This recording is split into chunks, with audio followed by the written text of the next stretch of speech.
Steve Coogan made his name as Alan Partridge on the fictional TV presenter who's prone to say some very stupid things. I can't help but wonder whether or not my producers have put that in there as a shout-out to me, but there we go. But even Alan would do well to come out with something as crass as Coogan's latest comments about the royal family, because Coogan's claimed that most people who are in the royalist camp are flag-waving people who are kind of idiots. So it's basically flag-waving idiots, isn't it? That's what he's called people who like the royals.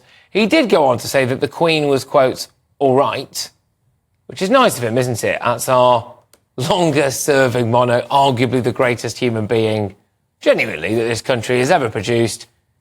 Steve Coogan there, Alan Partridge, does a bit of comedy, thinks the Queen's all right. I'm delighted to say that I'm joined now by one of the royal family's biggest fans, and she is a fabulous friend of the show. Yes, it's Anita Atkinson. Anita, how are you?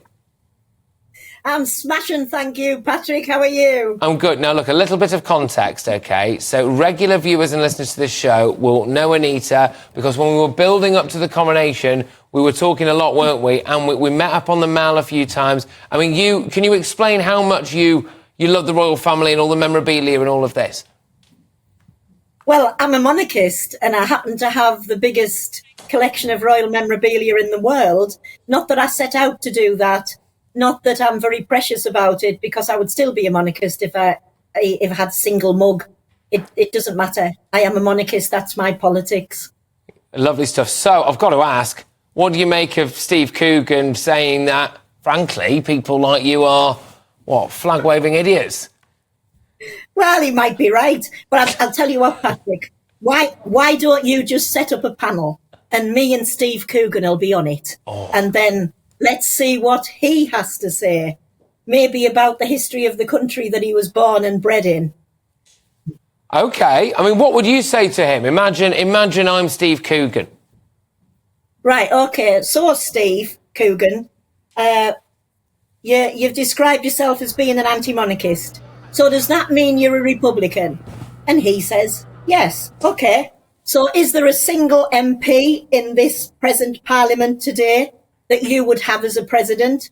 Because actually, I think Alan Partridge would do a better job. Maybe you want Alan Partridge as a president. Maybe. I would then go on, are all royal fans flag-waving idiots? Well, how about Robert Hardman that wrote this book on the Queen, who's clearly a royal fan? Is he an idiot? What about Jonathan Dimbleby, that wrote this amazing book on the Prince of Wales? You think he's an idiot? No, we're not idiots, we're monarchists. And we prefer to have a monarchy rather than a republic. And you just have to look into history to see what countries that used to be monarchies now are and have been before. Because whenever you abolish a monarchy, you create a vacuum that has to be filled. Who's going to fill that exactly? And how about looking back in European countries? Just look at Germany, for instance. When the monarchy went there, what was it filled by? Why? It was filled by the most evil dictatorship this world had ever seen. And if you look at other countries, Russia was a monarchy, China was a monarchy, Albania was a monarchy. Look, we've got a monarchy. It works. It's not, we don't have a position that's broken, so let's not try and fix it. I tell you what, that brought a tear to my eye. I tell you what, I would follow you into battle. I would follow you into battle, Eddie. That's remarkable, that. What do you make of him saying that he thinks the Queen was just all right? Well, I just think he's a damn fool. He also said that the 55 and over age group make up the majority or whatever. Like, the majority of those crowds at the coronation and the majority of those crowds at the Queen's funeral were young people.